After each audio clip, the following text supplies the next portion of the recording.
Mapagpalang araw po sa inyong lahat. Panibagong araw, panibagong topic po tayo ngayon.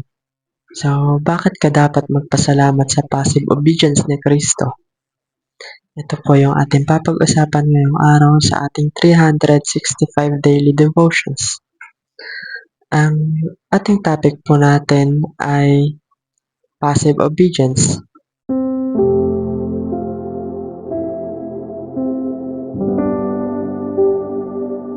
So, ano nga ba ito?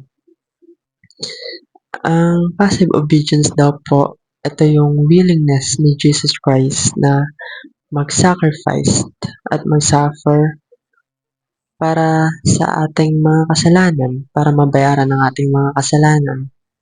Buong puso niya ito tinanggap dahil ayon ang kagustuhan ng Ama para na din sa atin.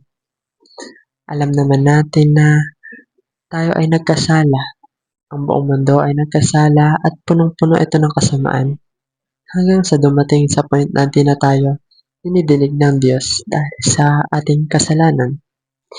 Kaya naman si Jesus ay bumaba sa lupa at nagkatawang tao upang mangaral siya at siya ay pinako sa krus para maligtas tayo sa ating kasalanan. So, ang Bible verse po natin ngayon ay Isaiah 53 verse 5. At ang sabi dito, "But He was pierced for our transgressions, He was crushed for our iniquities. The punishment that brought us peace was on Him, and by His wounds we are healed." So, kung tatagalugin naman po natin ito, ngunit dahil sa ating mga kasalanan, kaya siya nasugatan. Siya ay binugbog dahil sa ating kasamaan. Tayo ay gumaling dahil sa paghirap na dinanas niya at sa mahampas na kanyang tinanggap. So, ang sinasabi dito na sa bawat pagpapahirap kay Kristo ay gumagaling tayo. Naliligtas tayo dahil sa pagpapahirap sa Kanya. Kasi ang pagpatay sa ating mga spirito ay dahil sa ating mga kasalanan. It means lumalayo tayo sa Diyos.